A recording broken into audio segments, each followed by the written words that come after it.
We're heading back to the farm and to the Yorkshire Shepherdess, Amanda Owen, for the first of a brand new series. Not only does Amanda have a full-time job running the 2,000-acre farm, but when she gets home at night, there is a small matter of feeding her rather large family. Life as a shepherdess on the Yorkshire moors can be hard work, but there are compensations.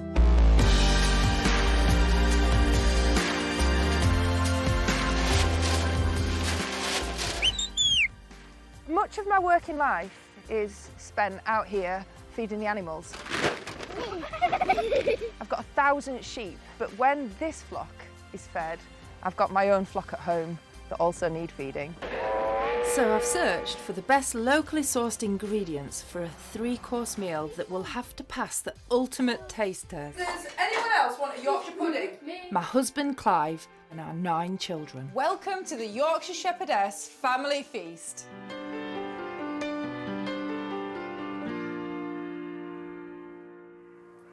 The best ingredients, of course, have to be tasty.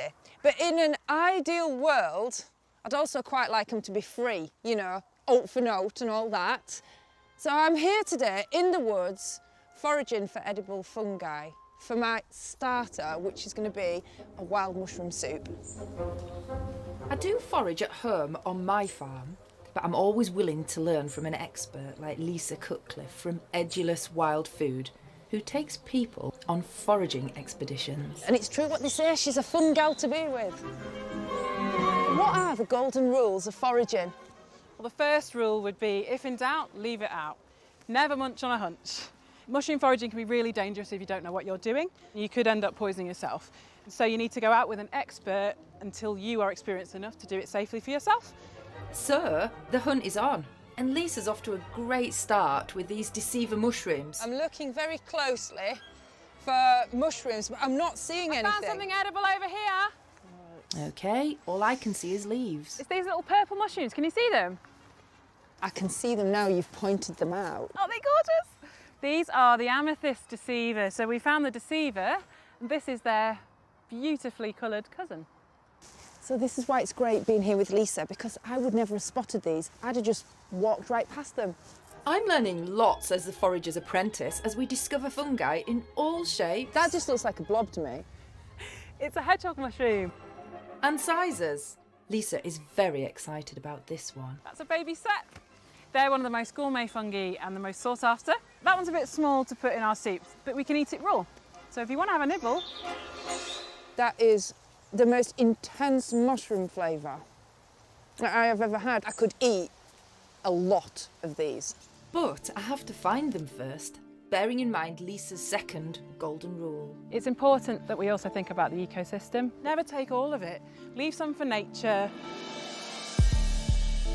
Make sure that you only take what you're going to eat. And then, with a little help from my Hang on a minute. fun guide. Do you know what? I think I found a puffball. You have? I've got one here as well. Fantastic. Well, that's edible. Can go in the basket. Despite my success, many mushrooms stayed hidden today. Fortunately, Lisa has a trick up her sleeve. Well, that is a beautiful basket, but it's a lot fuller than it was. Yes, well, a wise forager who knows they're going to be cooking later will bring some extra forage mushrooms so that we have enough to eat. So we've got chanterelles, which are a lovely gourmet mushroom. These are the hedgehog mushrooms, which we found before. We've got boletes here, and this one is a peppery bolete, which should add a lovely kick to your soup.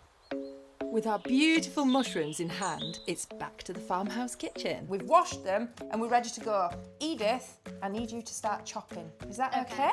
Yep. This recipe is for 4 people, and that requires about 450 grams of mushrooms. Mushroom soup has a tendency to be what colour? Grey. Grey. Grey soup. We're trying to avoid grey soup. So I'm hoping that with the addition of these beautiful wild fungi, what I'm wanting is something quite... That looks nice. that looks nice, that's fun and pretty.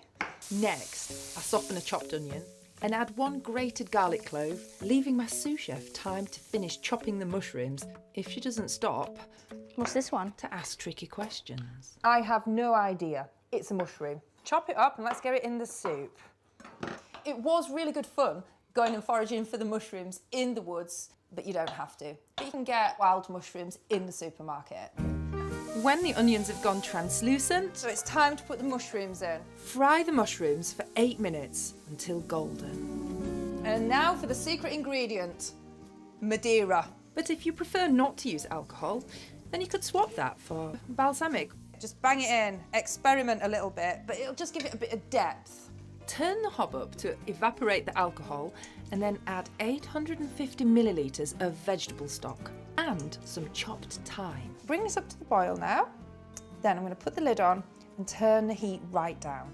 How long will it take for it to cook? 20 minutes. Next, blitz in the blender, and having returned to the pan, your sous chef should add double cream and their fulsome approval. It smells really nice. Time for a homemade ingredient that Lisa the forager swears by.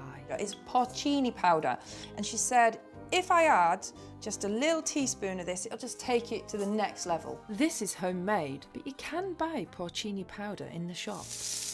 Well, this is the final finishing touch. It's just a few of the wild mushrooms. I'm just quickly sauteing them, and they're going to go on the top just to make it look really, really pretty.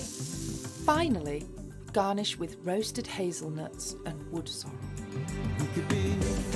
It's really nice. That is beautiful.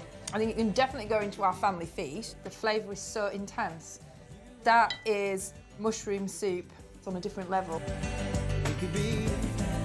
Just amazing. We've got to point out that you should only go foraging for mushrooms if you have expert knowledge. If you don't, it can be extremely dangerous.